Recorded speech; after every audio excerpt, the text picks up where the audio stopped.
Someone, help, someone, help. When I went to my in-laws' house for the holidays, I heard a faint voice from the garden calling for help. At that moment, I had a bad feeling. The house was unnaturally quiet, and my mother-in-law and brother-in-law, who were supposed to be there, were nowhere to be found. I went out to the garden from the front door to check the source of the voice, and there I found my mother-in-law tied to a doghouse with a dog collar. What? No way!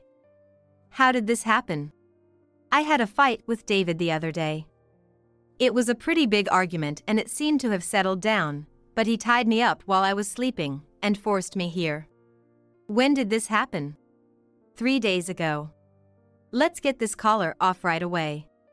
However, the collar was fixed with super glue and couldn't be removed. This is terrible. Why would he do this? Wait a minute, I'll get something to cut it. I went into the house and brought scissors, managing to cut the collar and free my mother-in-law. I've seen my brother-in-law mistreat my mother-in-law many times before. I never thought he would go this far, and I felt compelled to protect her. This is unbelievable.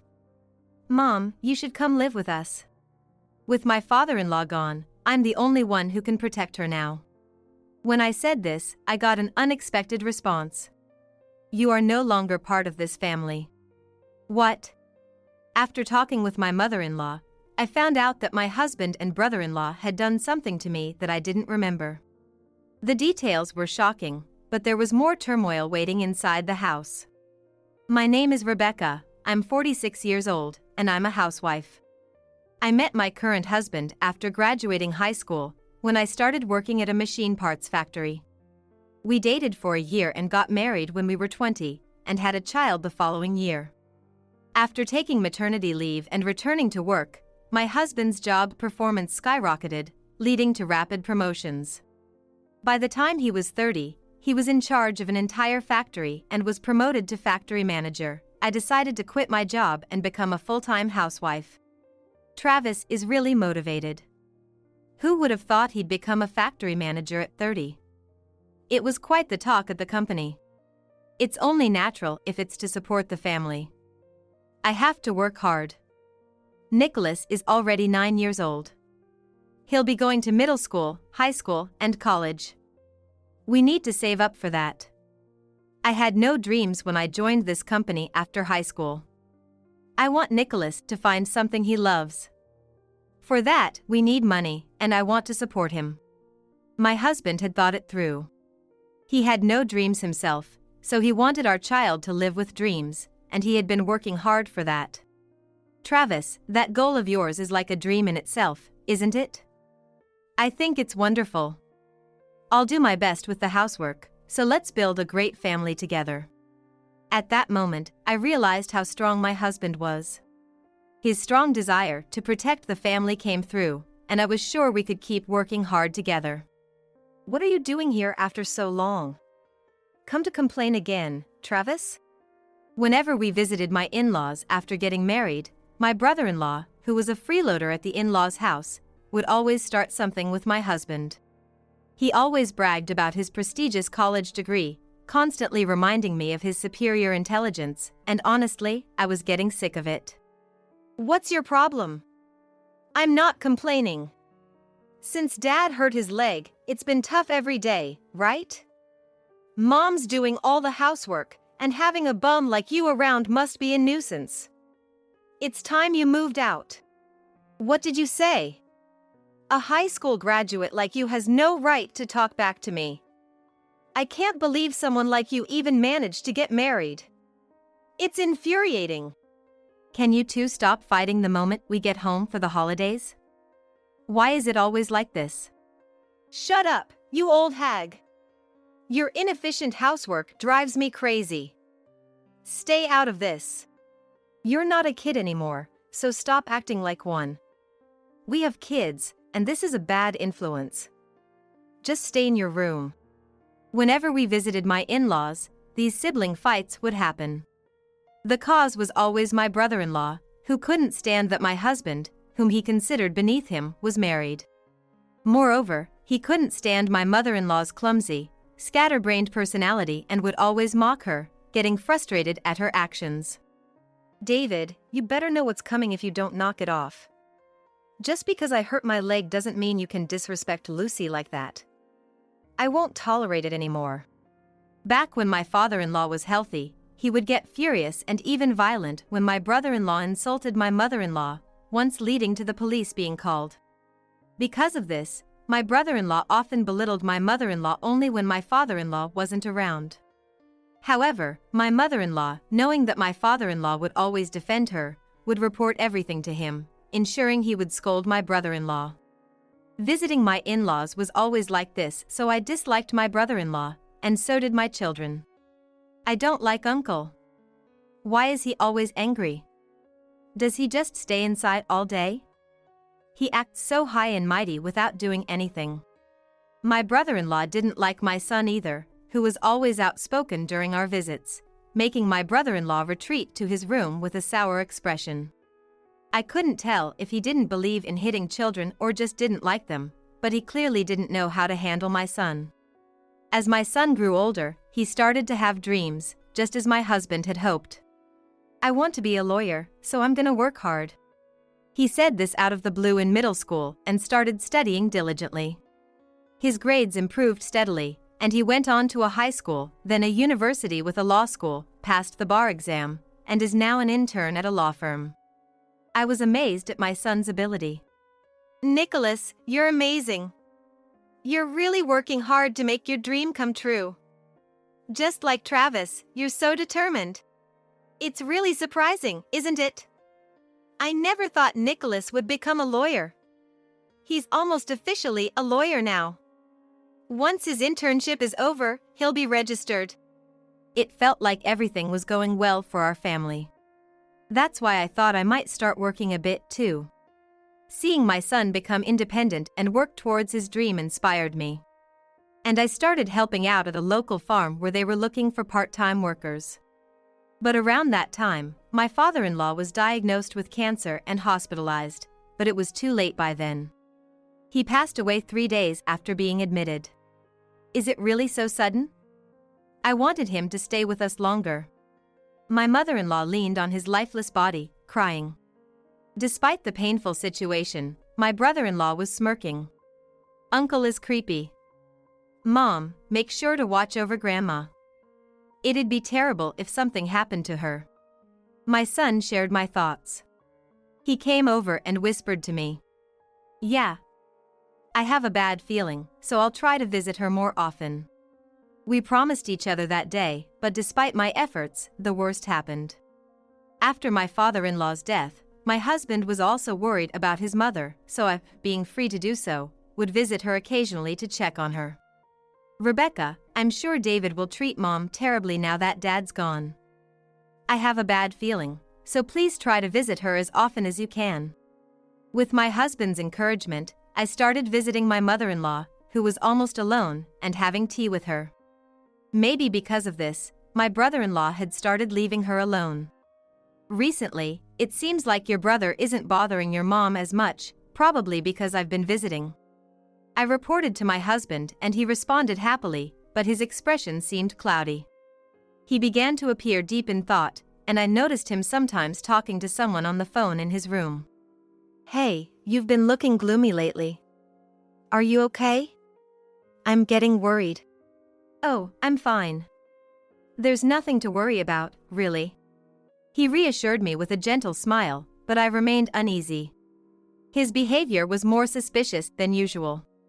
Is he really okay? Why does he need to keep so many secrets? When I started doubting him, the only logical conclusion was an affair.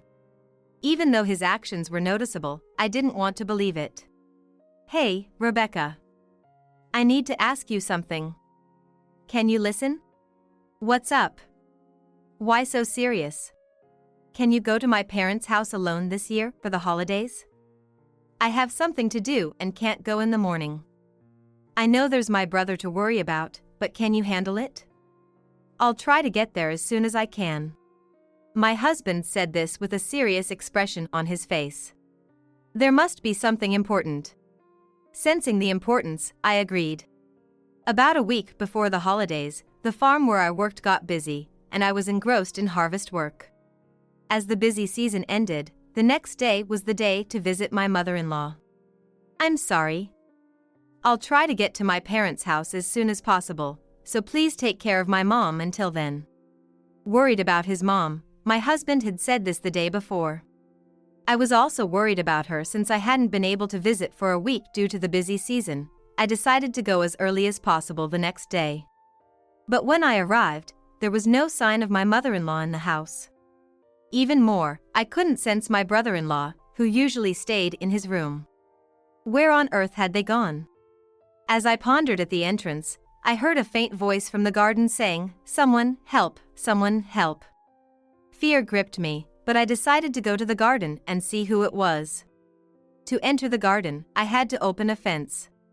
It had several large trees that my father-in-law had meticulously cared for, and I had to climb over the wall to see into the garden. In the farthest corner of the garden, behind an old shed, there was an abandoned doghouse where we used to keep a dog. I saw something in its shadow. When I peered in, I was shocked to see my mother-in-law tied to the doghouse with a dog collar. What? No way! How did this happen? I had a fight with David the other day. It got pretty heated and eventually settled down, but while I was sleeping, he tied me up and forced me here. When did this happen? 3 days ago. I was horrified by her words. To think that he had left his own 80-year-old mother tied up outside like a dog for 3 days. In front of her was a dog bowl with dog food, and it seemed she wasn't even allowed to use the bathroom properly. Wait a moment, I don't want to do this, but I need to take a picture. This will be evidence when we file a complaint.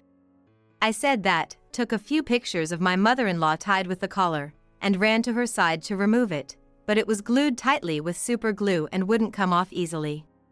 This is terrible, why would he do this? Wait a moment, I'll get something to cut it. I went inside the house, grabbed some scissors, and managed to cut off the collar. Seeing this situation, anger towards my brother-in-law surged within me. I never thought he would go this far. This is unbelievable. Mom, come live with us. The words slipped out before I could stop them. I couldn't leave my mother-in-law with my brother-in-law any longer. That's why I asked her to come to our house, but she said something I couldn't believe. You're no longer part of this family. What? You're not family anymore. You divorced Travis, but you still came all the way here today? What are you talking about? We haven't divorced. But Travis came here 5 days ago with David and told me you were getting divorced. He even had the divorce papers. What? I have no memory of signing any divorce papers. I couldn't understand what she was saying. Sure, my husband had been home for a week for the holidays, and I was busy with work, so we hadn't seen much of each other.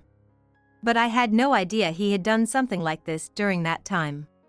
I didn't understand why he would do such a thing. I felt a wave of sadness, and tears began to well up. Just then, I heard a car approaching, crossing the open gate. It was my brother-in-law's car. What are you doing untying that collar? Who gave you permission? How dare you come here after the divorce? If you still want to be involved with Mom, I won't go easy on you. My brother-in-law got out of the car, glaring at me with a menacing look. I felt a wave of fear, but steeled myself and showed him the photos I had taken. I took photos of the scene earlier. If I take these to the police, you'll be arrested. So what? Do it if you can. He slapped the phone out of my hand and began advancing on me.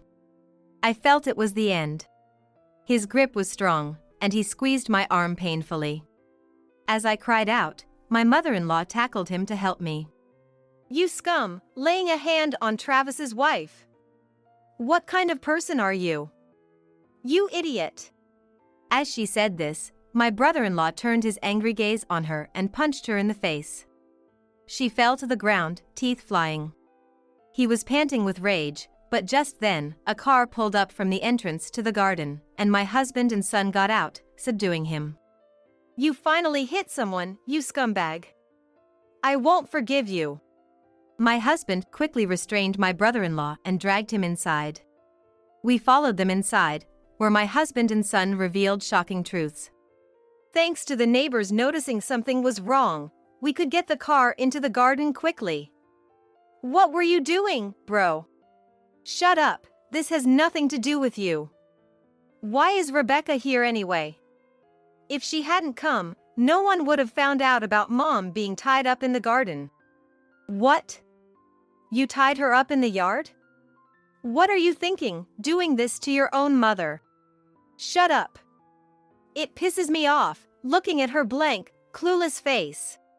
The one who's clueless is you. You've been a bum living at home since you graduated college. As soon as we entered the house, their anger erupted, echoing through the house. My mother started crying at the scene, and my son protected her, standing by her side. Wait a minute, I understand you both have things to say, but there's something I don't get. What's going on? Mom said I'm not family anymore, and you think I'm divorced. What's the truth here? I can't understand any of this. I shouted louder than their yelling, causing them to momentarily fall silent and look at me. Then, my husband, looking guilty, explained everything. Since Dad died, Rebecca has been coming to the house to check on Mom, right? That made David start threatening me. He said if Rebecca kept coming, he'd take drastic measures. What do you mean? It was annoying. I couldn't vent my daily frustrations on Mom, so I took it out on you. So, I decided to torment Rebecca. But then I thought if I could manipulate Travis, maybe she'd disappear by getting divorced. At first, I was scared. He kept threatening to tie you up in the mountains or throw you into the sea if you came to the house again. I was tired of it. I even thought about going to the police with the evidence I had. But then he said if I didn't want that, I should divorce you, and I snapped. I talked to Nicholas about what David was doing, and he agreed to help. Hearing my husband, I finally understood his suspicious behavior. He was worried about me going to the house and was mentally affected by David's threats, and I felt somewhat relieved. But the story chilled me. David seriously thought about doing those things to me. Considering he was the kind of person who could tie his own mother to a doghouse, I shuddered at the thought he might actually follow through with his threats. I'm sorry for scaring you. I got real divorce papers, forged your signature, and took your stamp. I wanted to let him believe we were divorced. Wait. Didn't I go with you to file it at the city hall? How did it not go through? Divorce papers won't be accepted if they're forged. Dad knew that and went to explain everything. Before they could process it, we retrieved the papers. You brat. I've always hated you. Your smart mouth irritates me. Do you think you're smart just because you went to a third-rate college? Nicholas is much smarter than you. Stop looking down on others. Enraged by my husband's words, David grabbed my son's collar, ready to hit him. But my son calmly stopped him with legal talk. According to the law, even if an assault doesn't result in injury, it can result in 1 year of imprisonment. You hit Grandma and broke her teeth. Under aggravated assault, causing injury can result in up to 15 years in prison, and it is a felony. I filmed your actions as evidence. If I report this to the police.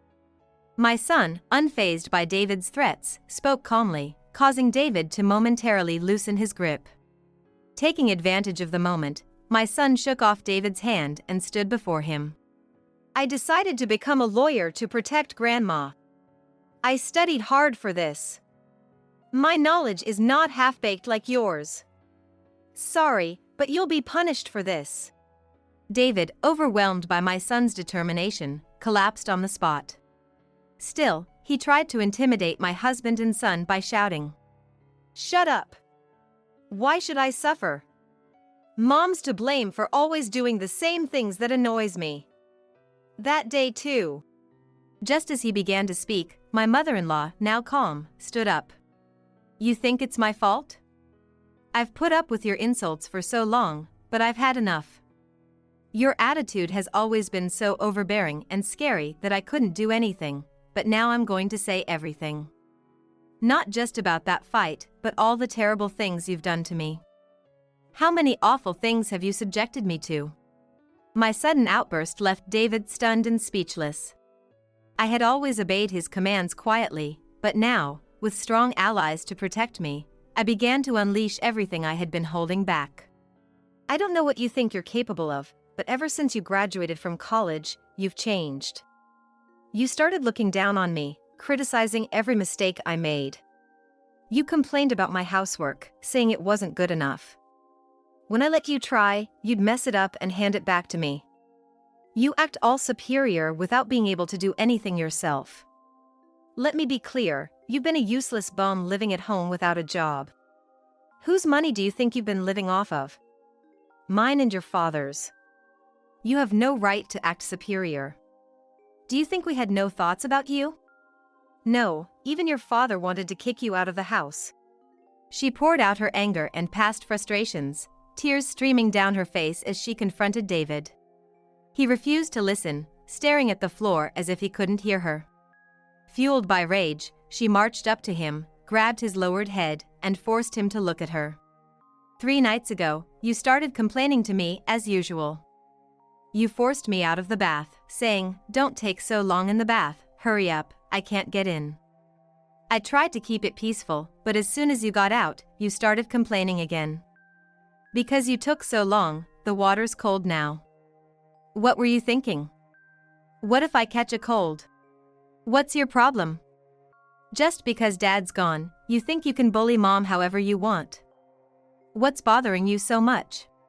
Her cluelessness and clumsiness piss me off. If she didn't bother me, I wouldn't react, but she keeps saying weird things to me, which makes me even more irritated. So you bully her because of that? That's not right. Anyway, listen to the rest. We argued. For once, I was really mad. He dragged me out of the bath, threw me naked into the dressing room. I couldn't forgive him. Even though I wanted to keep things peaceful, we argued because he kept complaining after getting out of the bath. David went to his room, slammed the door, and I thought that was the end of it. But in the middle of the night, he put a dog collar around my neck, dragged me to the yard, and chained me up. I tried to remove the collar, but it was glued on, and the chain wouldn't come off either. So I've been in the yard since then, barely eating. Hearing this, my husband became even more furious. He grabbed a chair in front of him and raised it. Wait, if you hit him, you'll end up in jail too, just like Nicholas said. If it means hitting someone who left Mom in the yard, I'd gladly do it. I might as well kill him. My husband raised the chair with murderous intent. Realizing he was serious, David dodged. The chair broke apart on the floor. My husband still had part of the chair leg in his hand and was about to strike David's head when my son intervened. You can't hit him and get charged with assault, Dad. The police will be here soon, so just hang on. Ha, what are you talking about? The police are coming? Why? Are you that stupid? The neighbors got suspicious the moment you tied Grandma up in the yard. They couldn't see what was going on inside the house or in the yard, so they were debating what to do. They were about to call the police when we happened to pass by. We asked them to hold off but to call if things got worse. Thinking the police wouldn't come after all this is what's strange. I can't believe how much you hate Mom, David. Despite everything, David still didn't want to believe the police were coming, cursed at Mom, who had revealed the truth about 3 days ago, but my son restrained him and pinned him to the floor. You can't resist anymore. Keep running your mouth. It's already decided that you'll be arrested. Grandma, thank you for testifying about what happened 3 days ago. We recorded everything, so don't worry. As my son spoke kindly to her, I quickly displayed the photos on my phone. I also took pictures of you tied up, Mom. There'll be evidence too, right? My son nodded and gave a thumbs up, saying, yes, those will be solid evidence. My mother-in-law, feeling the weight lift, collapsed to her knees and began to cry. When Travis told me he was divorced, I was speechless. I'm so relieved it wasn't true. I always thought we should have kicked David out, but your father couldn't do it because he was our son. He wanted David to know the real world. He admitted he was too lenient and died regretting it. This incident would make him sad, but I think he'd forgive us. She cried, clinging to my husband until her tears dried up. When the police arrived, my son released David and handed him over. We provided all the evidence to the police, explaining my son was a law student and giving them the law firm's name he was interning with. If he makes any claims, our firm will handle it, he told them. With undeniable evidence, David was sentenced to 15 years in prison. Rumors spread quickly, making it to the local news, and even some national outlets picked up the story. A few reporters visited the house, bombarding my mother-in-law with questions. I never thought this would become a national news story. Reporters keep coming and asking questions. Why do I have to go through this? David's gone now, so just leave me alone. She complained to me whenever I visited. Mom, there's only you in this house now. Why don't you move in with us? It'd be safer for you. The reporters will eventually stop coming, but it's best to move now.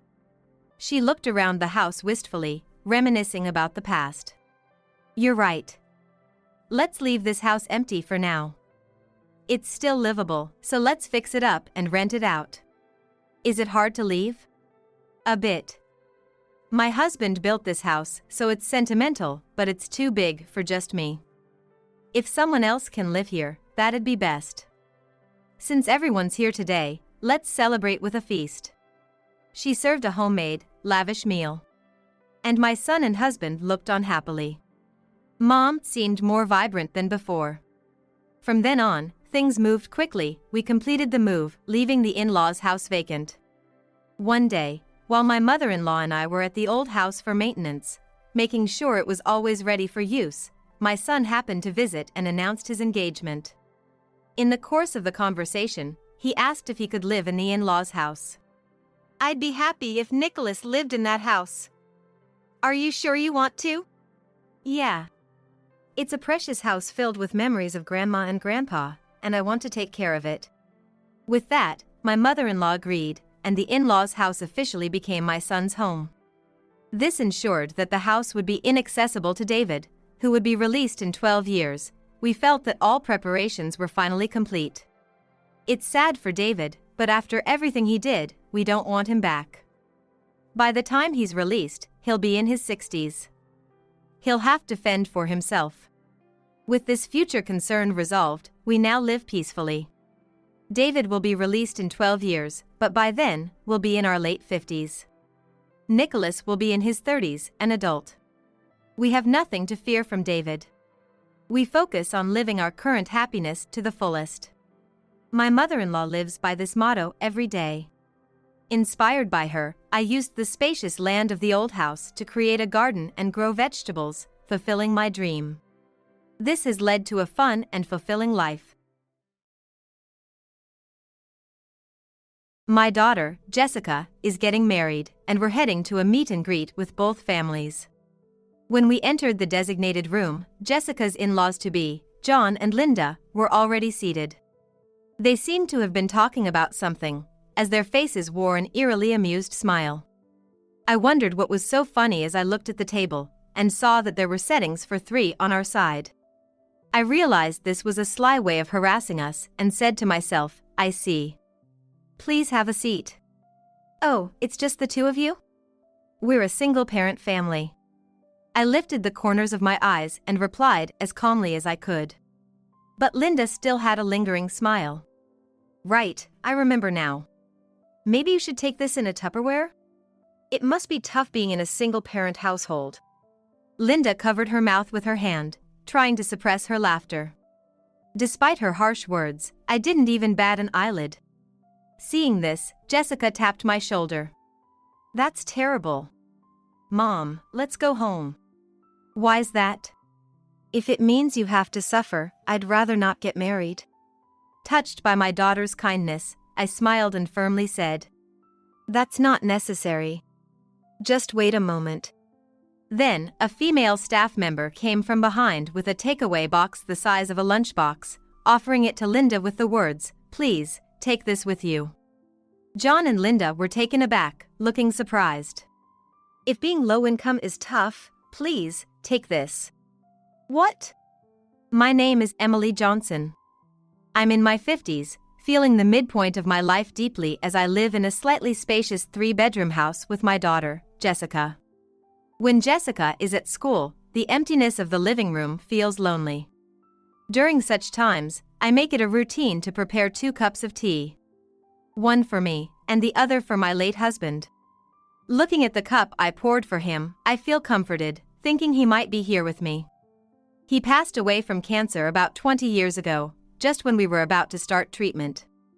Just before he passed away, while lying in bed, he implored me about our only daughter, Jessica. Please take good care of Jessica. She'll surely do great. At that time, Jessica was too young to remember her father well. To keep my promise to my husband and not to let her feel lonely or hurt, I raised Jessica with all my might. Putting my needs second, I balanced work, house chores, and parenting, managing to send her to college even as a single parent. I might be biased, but Jessica turned out to be a beautiful, kind, and hardworking woman, excelling in her studies. She's my pride and joy. After graduating, she got a job at a corporation and started living on her own. I can't always rely on you, Mom. I'll start repaying you back, bit by bit. Don't worry about me. Just do your best. Eat properly, don't stay up late, and remember, I'm not a kid anymore, I'll be fine. What are you saying? You'll always be my precious child. On the eve of her move, Jessica and I talked about the past, the future, and her father until late into the night. We never ran out of memories to share, losing track of time. Even after she started living alone, my smartphone would frequently light up with her messages. From the struggles of unpacking and cooking, to her experiences at work and stories about her colleagues. Every message made me feel as if she was right there with me. Jessica must be feeling lonely in her first time living alone. But after half a year, the messages from her gradually became less frequent, changing from every 3 days to once a week. She's really doing her best. There's a saying that the absence of reliance is a good reliance. The lack of messages probably means that Jessica's days are fulfilling. Thinking this, even the tea I made for my husband seems to nod in agreement. When about 1.5 years had passed since Jessica started her job, on a warm, late autumn day, I received a call. It was Jessica, and as I answered, wondering what was up, she sounded excited, saying, "It's been a while. Mom, listen, I want you to meet someone this Sunday. Are you free?" "Oh, it's been a while indeed. I'm free this Sunday." "Great, I'll come home around noon, okay?" "Sure, that's fine. Be careful on your way." It's been a long time since I've seen you, Mom. You're gonna be surprised. See you then. After saying that, Jessica hung up, and I was left in silence. I wondered when was the last time I had a phone conversation with her. Her unusually happy tone also caught my attention, but when Sunday came, I was indeed surprised, just like Jessica said. At the door, Jessica appeared with a young man named Ethan Parker. He wasn't dressed casually, but in a neat, casual suit, looking a bit tense. "Nice to meet you. I'm Ethan Parker, dating Jessica." He introduces himself, tall and slender, with a face as handsome as a model's. He gave the impression of a polite and good young man. "Oh, Jessica has been in your care. Please come in." I offered him guest slippers and invited them to the living room. As I made tea and we sat at the table, Jessica shared her recent news and introduced him. Then, blushing, she said, "The reason I wanted you to meet him is, I want to marry Ethan." "Marry?" Though I had a hunch, it still struck a chord to hear that Jessica had found someone. I maintained my composure and looked at Ethan, who now seemed more serious than before. "Yes, I proposed to Jessica recently. And we wanted to meet with you, her mother." After a brief silence, I said, "I see." "I didn't know Jessica had such a wonderful person in her life. Ethan, Jessica grew up without a father. I raised her all by myself." "Yes, Jessica told me she was raised by a single mother." Jessica is my treasure, my only daughter. Will you truly protect and make her happy? Of course. I'm confident I can make her happier than anyone else in this world. Ethan responded confidently, not intimidated by my demeanor. Had he faltered here, I might not have consented to their marriage. I understand. Please take good care of Jessica. When I said this, the two exchanged relieved glances and smiled happily. Seeing them like this, I naturally found myself smiling as well. I think he would have smiled in the same way if he were here. A few months after sending off a happy Jessica and Ethan, Jessica took a long break and came home. She happily talked about her work and Ethan, but occasionally, she would have a troubled expression, which worried me. When asked, she would avoid the topic and say, "It's nothing, Mom." Jessica has a habit of shrugging her shoulders when she wants to talk about something or is lying. She shrugged this time too, so I was sure something was bothering her. "Hey, Jessica, how about we visit that new cafe that just opened? This one here." I pointed to the cafe on my smartphone screen. Her eyes lit up. "Oh, I've been wanting to go there. They're known for their original coffee. It's popular at work too." Then it's settled. The next day, Jessica and I walked to the cafe in the cool air. It was deep into winter, and the brown fallen leaves crunched under our feet. We ordered coffee to go and walked for a while. "Mom, thanks for accepting Ethan and me." He seemed sincere. Take good care of each other. When we reached a large park, Jessica started to open up. "Actually, I went to greet Ethan's parents. They didn't seem to think much of me." Her story went back a month. She had gone with Ethan to greet his parents, John and Linda. But they seemed skeptical of her from the start. "Hello, I'm Jessica Johnson. I'm dating Ethan." "Ethan, are you sure about this girl?" Linda interrupted Jessica's greeting. "What do you mean?" "Just look at her. She looks poor, her clothes, her makeup. She's not a match for Ethan." Instead of congratulations, they openly criticized Jessica. "Mom, that's rude. How can you say that about my girlfriend?" "You think so too, right?" Linda even sought agreement from John, who simply nodded in affirmation. "Oh, is your family very poor? Do your parents work?" "My mother works, and my father passed away when I was young." "A single mother?" "I thought as much." John seemed oddly satisfied and scoffed. "Dad? It must be for the money. Ethan, our family is of a distinguished lineage. You shouldn't be with this kind of woman." "How can you say that? Jessica is different. I know her better than anyone." "You're just naive. There are plenty of people who would marry for our wealth." Shockingly, John even suggested introducing Ethan to a daughter of an acquaintance. Linda agreed and seemed pleased with the idea. "That's a good idea. After all, this girl's father works for a major listed company. She's not a match for a single-parent family." "You think so too, right, Ethan?" Seeing his mother happily agree, Ethan raised his voice. "Enough, both of you." That day, the conversation went nowhere, and Ethan had to lead Jessica away from his parents' house. Later, Ethan told Jessica that both John and Linda had a strong sense of elitism. "Jessica, I'm really sorry. My parents said such awful things and hurt you." He apologized repeatedly and promised to always protect her. Listening to this on a park bench, I was struggling to contain my anger. "So, what did his parents say about the marriage?" "We went again last week, and despite their sarcasm, Ethan convinced them to accept us." "Are you okay with that?"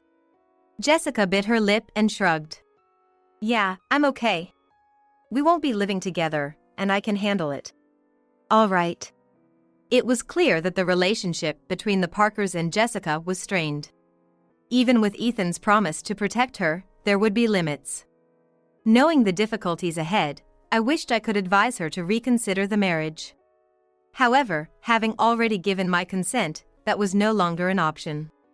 Even in just this short period since the greeting, Jessica looked so downcast. The thought of her having to wear that sad expression for the foreseeable future was unbearable. About the meeting between both families, I think maybe I shouldn't attend. Why?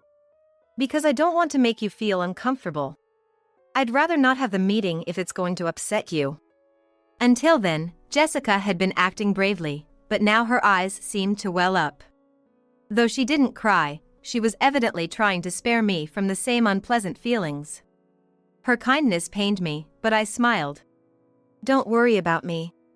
Let's have the meeting properly, so your marriage is recognized by everyone. Under the cold sky, Jessica and I sipped our cold coffee on our way back home. When Jessica told Ethan about wanting to go ahead with the meeting, he seemed very surprised and worried about her. "You don't have to push yourself," he said. I'm fine. Mom doesn't mind either. If that's what you want, I'll talk to my parents about it. On the day of the meeting, Jessica and I went to the venue. We were silent, but I decided to face the situation with my head held high and my chest puffed out. We took a taxi to the designated famous hotel, taking deep breaths at the entrance. However, Jessica was still anxious. When the hotel was chosen, Linda had made a snide remark, adding to Jessica's unease. That famous hotel featured in commercials. I know it's a place unfamiliar to your family. Such unnecessary comments should have been brushed off, but Jessica took them to heart and completely shrank into herself. I gently embraced Jessica's shoulder, signaling with my eyes, "It's going to be okay," and we started walking together. At the entrance, Ethan, who seemed to have arrived earlier, was waiting for the elevator.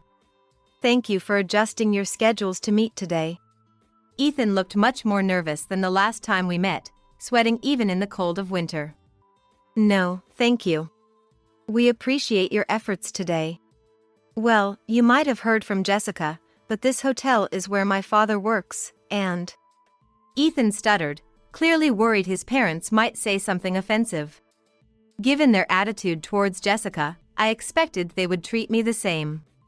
I replied with confidence. Yes, I am aware. There's no need to worry.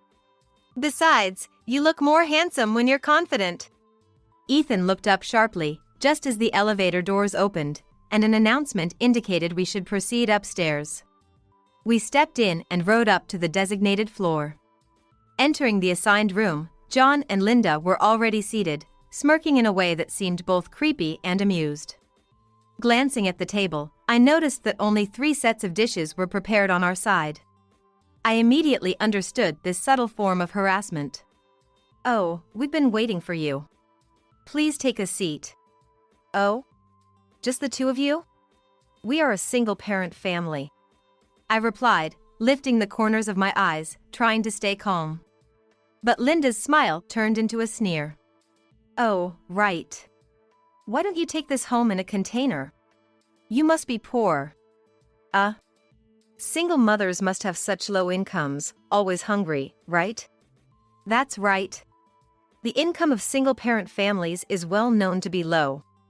Linda covered her mouth with her hand, barely holding back her laughter. Despite the shocking comments, I remained unmoved. Seeing this, Ethan couldn't help but cry out. Dad, Mom, stop it right now. This is too disrespectful. At that moment, Jessica tapped my shoulder. This is terrible. Mom, let's go. Why? If it means my mom, who sacrificed everything for me, has to suffer like this, I don't want to get married. Hearing this, Ethan turned around in shock. Jessica! I looked at them and said firmly. That's not necessary. Just wait a moment. Then, a female staff member approached from behind with a lunchbox-sized pack and offered it to Linda. Please, take this to go. Linda and John were taken aback, looking utterly confused. If you're concerned about low incomes, please, take this. What? At least Mrs. Johnson here is far from being poor. The staff member, speaking clearly, placed the pack down and stepped back gracefully. Linda and John were indignant. You. How dare you do this? That's right. You're fired, fired. Right, dear? Both of you, please calm down. She's an old friend of mine. The rude ones here are you too. The woman turned to me, smiled briefly, and said, "The division head is always so busy." Division head! Linda and John's reactions were comically exaggerated, almost tumbling off their chairs. John was sweating profusely, not just on his forehead but all over his face. I hadn't intended to hide it, but I am the daughter of the president of the group company that owns this famous hotel. I have worked for this company for many years, continuing even after marriage. When I was pregnant with Jessica, I took maternity leave like any other employee and raised her while working in place of my husband. By the time Jessica entered college, my efforts were recognized, and I was promoted to division head, thanks to recommendations from colleagues, but this couple was unaware of it. Are both of you listening? I addressed the two lying on the floor with a firm voice. Today, we came here to discuss the marriage between my dear daughter and your son, Ethan. It seems you have spoken very poorly of my daughter. I glared at them, causing John and Linda to shudder. I replaced my husband, who passed away from illness when my daughter was young, working hard to provide her with both love and education. Ethan swallowed nervously. I trust my daughter and the person she has chosen. Even if they come from a family that judges others by income and behaves rudely, I see Ethan as a respectful and fine young man, an important addition to our family. I paused for a breath before continuing. I believe you too care for your child. So, I ask again, do you accept the marriage of my daughter and Ethan? The room fell silent. John and Linda were trembling, and Ethan seemed to hold his breath. Jessica had never seen this side of me before. She was speechless behind me. Well? Linda looked resentfully at John. He, pale-faced, adjusted his posture and hurriedly said, "Of course, division head. We look forward to a close relationship in the future. I am here today not as a division head, but as Jessica's mother," I firmly stated, looking at John. "And if we talk about work, aren't you soon to leave this place?" "What do you mean?" I had already investigated John's reputation within the company. When Jessica told me Ethan's father was John Parker, the name rang a bell. His disdainful attitude towards Jessica and being a hotel employee was a dead giveaway. He had a bad reputation in the hotel, and I had often heard about John's high-handed behavior towards his subordinates. Additionally, he was reported to be absent from work under the pretext of meetings, and a personnel hearing was imminent. "That's why you should really reflect on your own actions," I told the speechless John. Linda suddenly stood up, her face red with rage, and lunged at me with a wild scream. But when I easily dodged, she fell over with a groan, like a squashed frog. To Linda, who was sprawled on the floor, I delivered a final warning. "Also, know this, if you ever interfere with Jessica and Ethan's happiness, I won't stay silent." After pinning down the helpless couple, I urged Jessica and Ethan to leave with me. Of course, I left their handling to my childhood friend. Half a year passed, and it was now summer. The sticky humidity was tough to bear, especially in my 50s. The weather forecast promised another day of intense heat, making an umbrella essential outdoors. As I walked to the supermarket, I thought about what happened afterward. After the meeting, Ethan had apologized to Jessica and me several times. "I'm really sorry for my parents' disrespectful behavior." He was so apologetic he even bowed to the floor, prompting me to quickly lift him up. "You don't need to go that far. Your sincerity is apparent. It's just so embarrassing. I don't want anything to do with such parents anymore." "But they are the ones who raised you, aren't they?" "No, my aunt and uncle raised me. My parents left me with them until I went to college." I had always wondered why Ethan's character was so different from his parents' arrogance. It turns out his aunt and uncle, who raised him, were decent people. Recently, Ethan formally cut ties with his parents after they came begging for money. After the meeting, Linda called Ethan in a panic. "Ethan, your dad lost his job. They said it was due to job negligence." But Ethan responded indifferently. "That's tough. Don't talk like it's someone else's problem." We're out of money, you need to send us some. Mom, I know about it. Uncle told me, you have a spending habit, right? What are you talking about? If you could just get rid of that habit, wouldn't our lives be more comfortable? Please stop relying on me. That guy, always saying unnecessary things. After that, there were several more phone calls. Linda had exhausted her savings because of her spending habit, and even John's retirement fund was running low. Struggling financially, Linda and John were not only asking for money but also insisted on speaking to the division manager. They kept calling all the time, morning, noon, and night, so eventually, Ethan's patience ran out. Both of you, just stop it. I don't want to cause trouble for my wife or mother-in-law. Saying that, he abruptly ended the call and blocked their numbers. Not only that, Ethan changed his cell phone number and moved to a new apartment with Jessica, changing their address.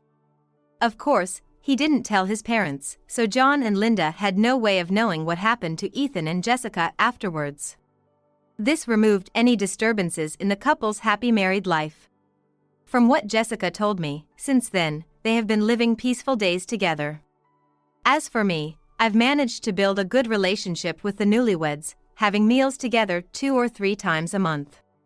Also, this incident made me realize a big misunderstanding. I had been working hard to ensure Jessica didn't face hardships, raising her on my own, but in doing so, I had completely stopped going on trips, which was my hobby. Jessica thought she was the reason I gave up my hobby. My efforts to spare Jessica any worry or hardship ended up making her worried about me. Don't worry about me from now on. I want you to spend time and money for yourself, Mom. Until Jessica said that, I was enjoying living alone at home, but since then, I started going on trips on weekends. I, who loved domestic travel, started visiting places I wanted to see and places with fond memories. Strangely enough, as I worked hard in my daily job, I began to feel it's okay to spend time and money on myself. Moreover, exploring recent lodging facilities has even benefited my work. Projects have been progressing more smoothly, killing 2 birds with 1 stone. Thinking of this as thanks to Jessica, I finished paying at the store and left. Today's shopping was also for ingredients to cook dinner together with the 3 of us. Looking up, I saw Jessica coming from the opposite side. Mom, are you okay? Don't overdo it, let me carry that for you. Jessica hurried over and easily lifted the shopping bag in my right hand.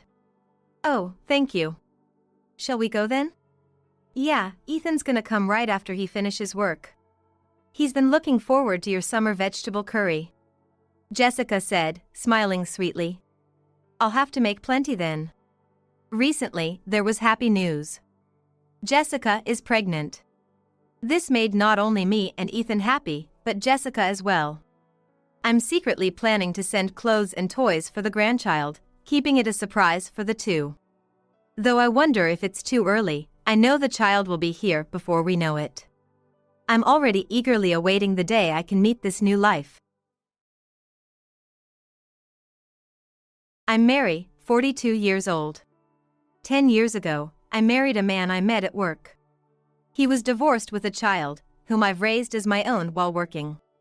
During this time, my husband started his own business and, despite many ups and downs, persevered as the president until the end. My stepson turned 20 this year.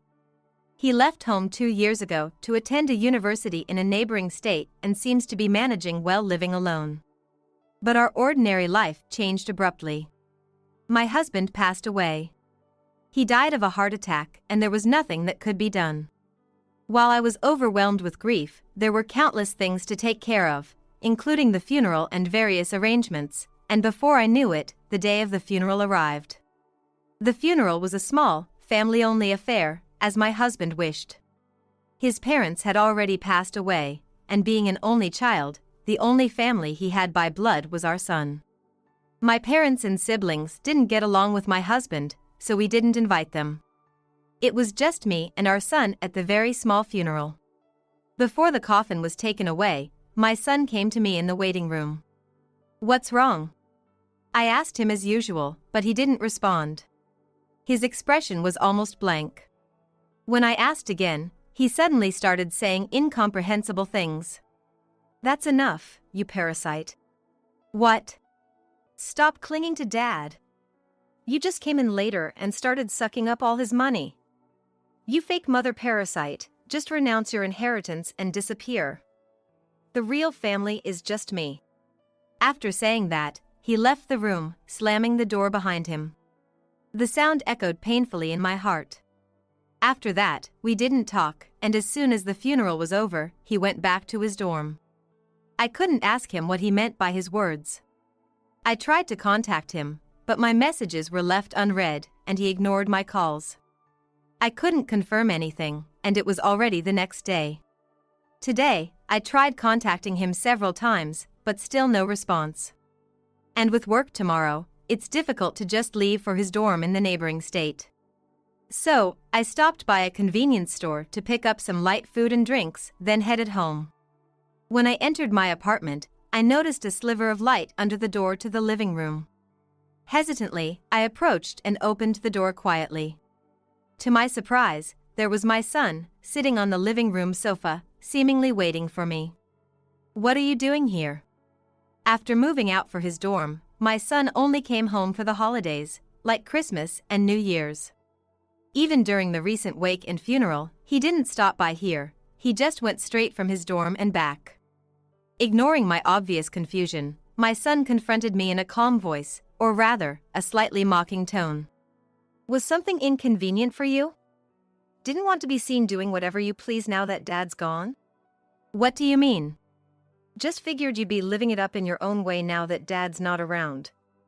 In many ways. That's not true at all. Yeah, whatever. Anyway, that's not important. Did you eat? Huh? Are you hungry? If you haven't eaten, I can make something simple. It was getting late. If he had been waiting in the room alone, he might be hungry. As a mother, it was natural for me to offer, but it seemed to irritate him. Suddenly, he slammed his hand on the table in front of him and glared at me with hostility. You! Didn't I just say it? What? How long are you gonna keep shamelessly squatting in this house? You fake mother parasite, just renounce your inheritance and disappear.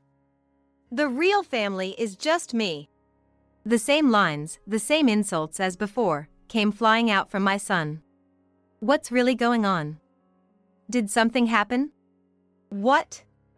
I only put up with you because Dad was around. Who would think of someone like you as my mother? You just leeched off Dad while he was the CEO, sucking up the sweet life. Just get lost now. I was at a loss for words. Indeed, since remarrying 10 years ago, my son hardly ever turned to me for affection. He grew up protected by his kind father, having experienced his parents' divorce at a young age.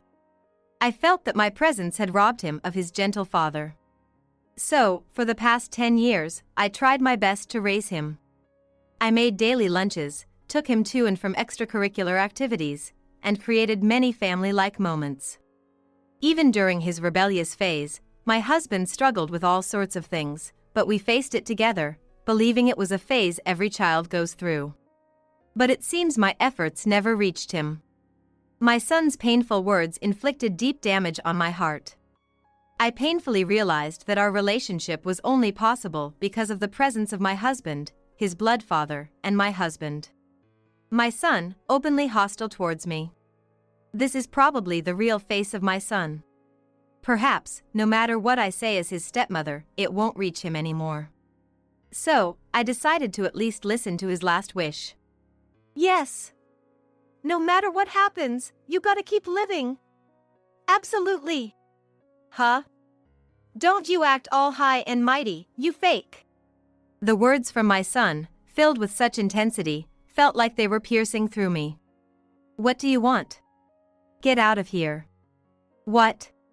This house belonged to Dad, which means it's now mine. No place for a fake family like you. Kevin. Shut up. Don't talk to me. Don't even say my name. I really want to tell you to get out right now. But I'm kind because you did take care of me when I was a kid.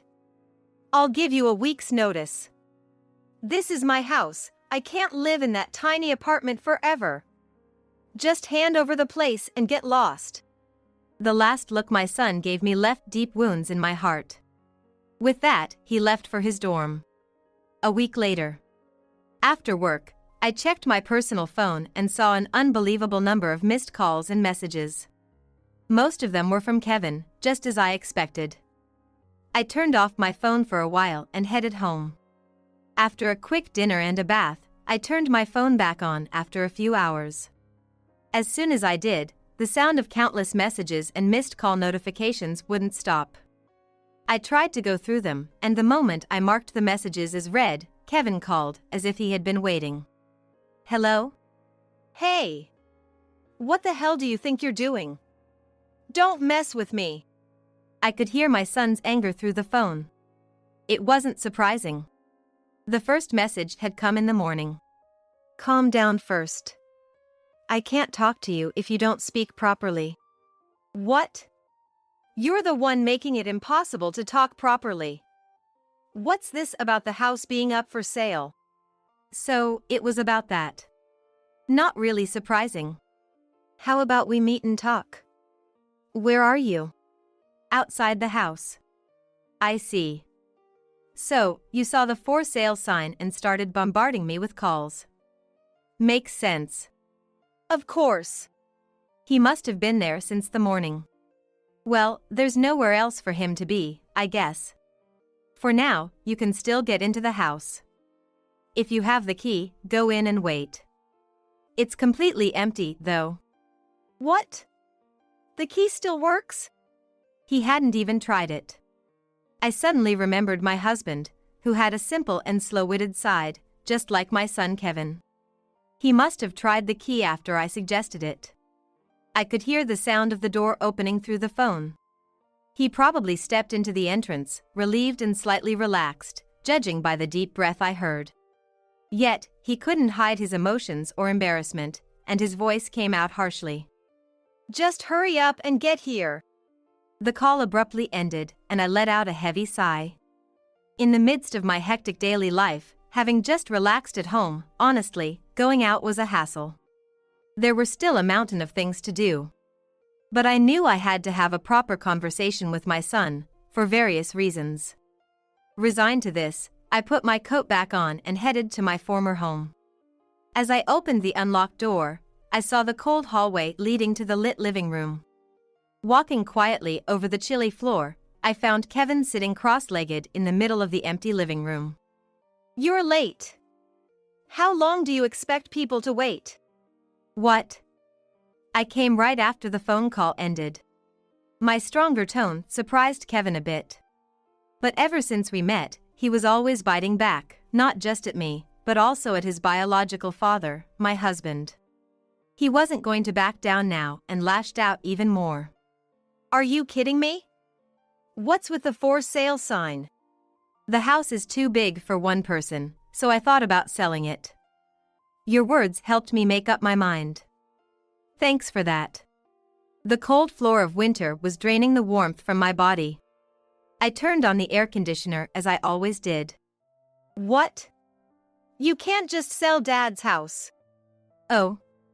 But this is my house. What? This house is mine, legally in my name. What? You didn't know? Don't lie to me. How could you afford a place like this? You think I'm stupid just because I'm young? No, wasn't it you who treated me with a condescending attitude? Of course, I wouldn't say that out loud. No, it's legally in my name. I can show you the registration if you want. His real thoughts spilled out as I spoke with deliberate firmness. How can someone with no money like you afford it? You must have tricked Dad into giving you the money. Just like you wormed your way into his life for his money when he was a CEO. I knew it. Even though my husband and I tried desperately to connect, Kevin never opened up his heart. Correctly speaking, my husband became a president after we got married. But it's true Kevin probably thought some random woman was approaching his father, who could earn enough to start a company. But that doesn't change the fact that you, his son, were freely spending his money, right? What? You thought I didn't know? You sneaked into Dad's company and stole money during your middle and high school years, didn't you? Kevin's face stiffened, not expecting me to know. In reality, it was Kevin, not me, who was siphoning off his father's money. How do you know that? I didn't at first.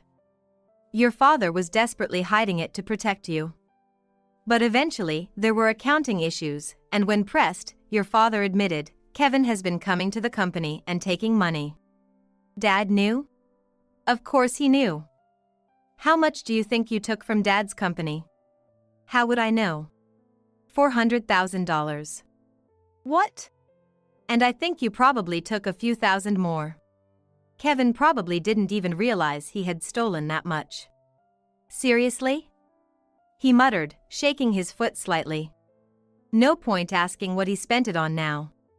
By the way, aren't you wondering how I know all this? Yeah. How do you know so much about Dad's company? You must have been up to no good. The nerve of this kid, accusing me of wrongdoing. It's only natural I know. It's my company. What? That company is mine, so of course I know about it. No way. That was Dad's company. Don't tell me you took over it. I wouldn't take over such a small company that was in huge debt. Debt? Yes. Dad's company was on the brink of collapse, so we included it under our group to turn it around. That's why you could go to college and still ask Dad for money. You should be thanking me. What? Dad was indeed the president since he went independent 8 years ago. But eventually, he became an employed president under our group. Like a salaried president. Why? Like I said, the company was in huge debt and had no way out, so we took it under our wing. But why? Your father had no business acumen. He thought he could handle it even after you stole $400,000 from him. That's impossible for that company. It couldn't make up for a $400,000 loss. So, we took it under our group. Dad cut his salary to pay employees, and I paid for all our living expenses and this apartment, which I owned, to reduce the burden.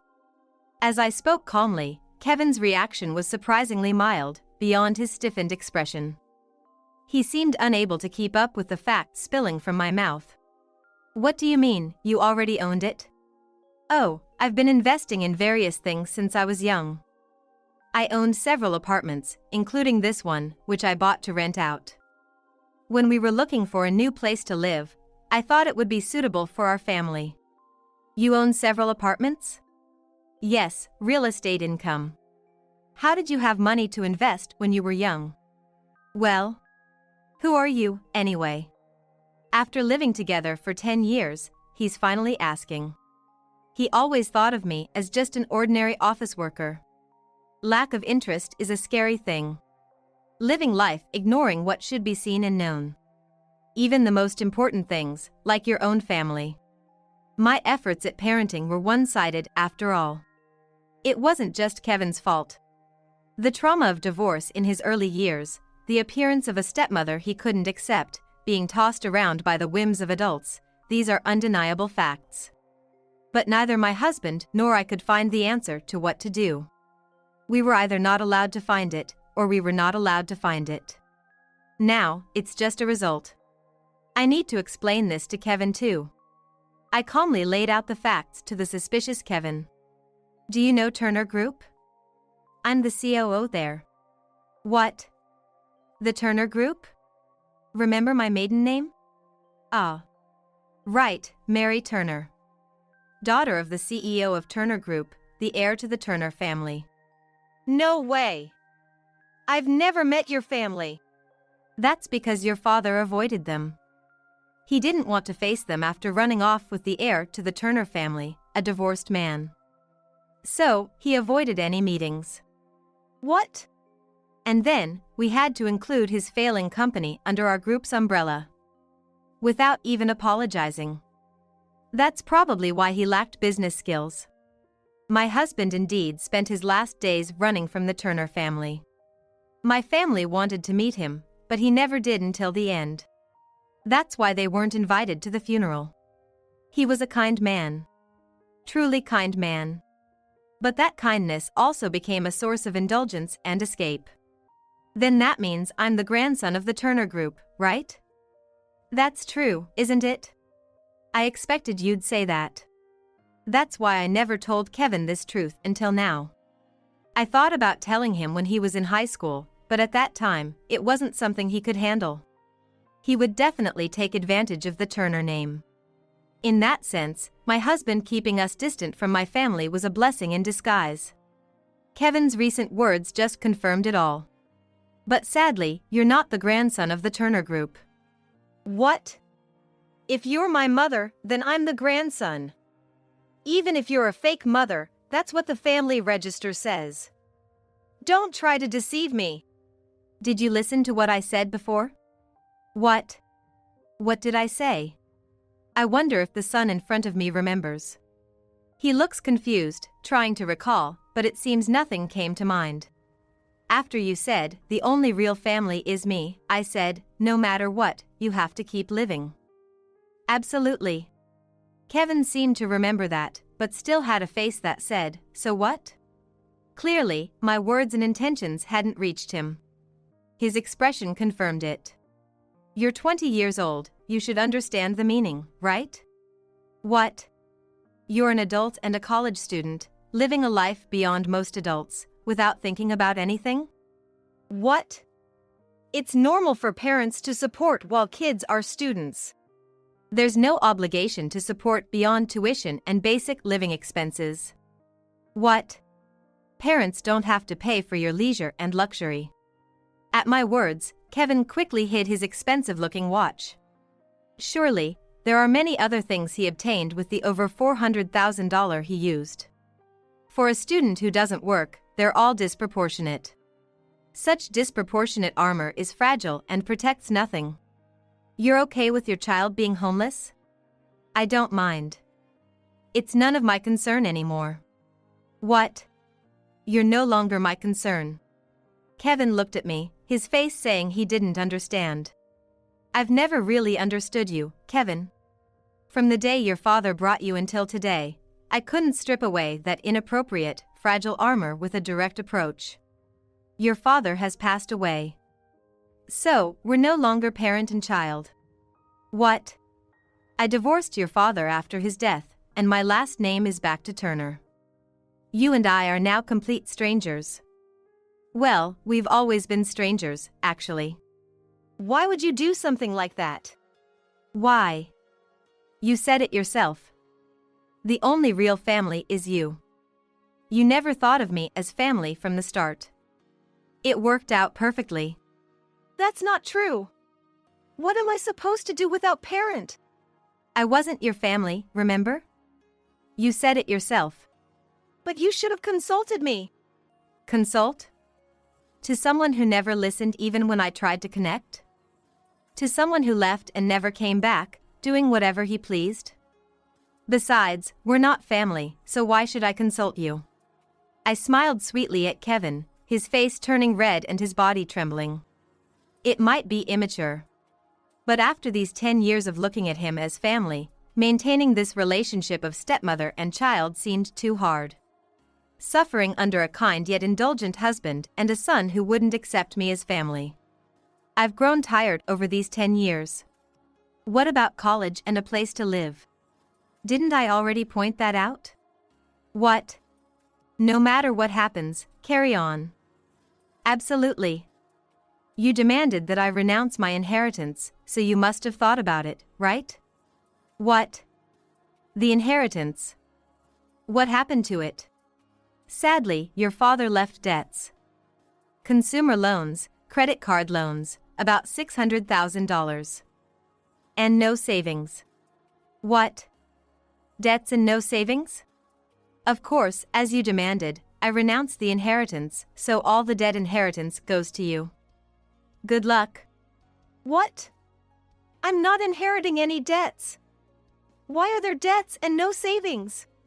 Because you stole from his company, remember? What? I said earlier, besides that $400,000, and there were probably more. Kevin nods slightly. That was probably used to cover the hole in your father's savings and debts. What? Probably at first, he was trying to cover it up without creating a hole in the company's funds. The company had just started, and there wasn't much savings. Once that ran out, and he couldn't borrow anymore, he struggled for years, trying to deceive, and eventually came crying to me. You had already consumed what should have been your father's inheritance. It's your own doing, isn't it? I wonder if my words reached him. His eyes bloodshot and round, Kevin mutters to himself, exuding an aura of despair. How much is the debt? It was less than $100,000, I think. $100,000? Kevin sat down, holding his head. I'll give you a hint, though. A hint? A hint that might help you survive. What is it? Tell me, quickly. You know, you're asking for a favor. Maybe think about how you ask? Sorry, please tell me. Like I did, you can renounce the inheritance too. Really? His face brightened up, persistently asking how to do it. You can do the procedure yourself if you look it up. Besides, you're a law student, right? Oh wait, you barely got into a decent private university with a recommendation from a low-ranking high school and you're struggling to pass, right? You're technically a junior but haven't even earned 40 credits yet? It makes sense you don't know. I hit a sore spot and he looked down, biting his lip. He might think of me as a mean adult, but it's intentional. He probably hasn't been attending school properly. Less than 40 credits in 3 years. It'll take at least 3 more years to graduate, right? That means 2 more years of tuition. It's far beyond what he could possibly afford to pay. There's some life insurance in your name from your father. Really? It's only $60,000. Seeing Kevin's reaction, as if he wanted to exclaim, "Is that all?" I mentioned that it's also due to his actions that there wasn't more money for insurance, causing him to make an uncomfortable face. And you know, there might be taxes on the insurance money, so look into that. What? Taxes on insurance money? You're an adult, so maybe look it up? Even after taxes, it should be enough to set up a room and live for a while. If you want to continue college, apply for scholarships. Wait, set up a room? What do you mean? The apartment you're living in now. I'm canceling it at the end of this month. What? Why? It's rented under my name. I have no obligation to keep renting and paying for someone who's not my child. Can't you give me like a month's notice? What? You only gave me a week's notice. You have 3 more weeks. You're 20, an adult. You can rent a room and do anything. I'm just following through on your words. Take responsibility for what you said. This can't be happening. He looked to Pirate. But from my perspective, there's much more he could do. I wish he'd realized this. First off, why not sell those inappropriate branded items for cash? What? Like that watch you're wearing, and that bag. Do you really need them right now? I want him to think and struggle to find answers. Kevin, who has grown up indulged in his father's unconditional kindness since his mother wasn't around. He might have been awkwardly showing his neediness to me too. But there's a difference between acceptable neediness and harmful self-indulgence. Actions that hurt others and change lives are not neediness but mere selfishness. It's clear that a 20-year-old adult like him will struggle in life if this continues. I don't hate Kevin. In fact, I still think of him as my dear son.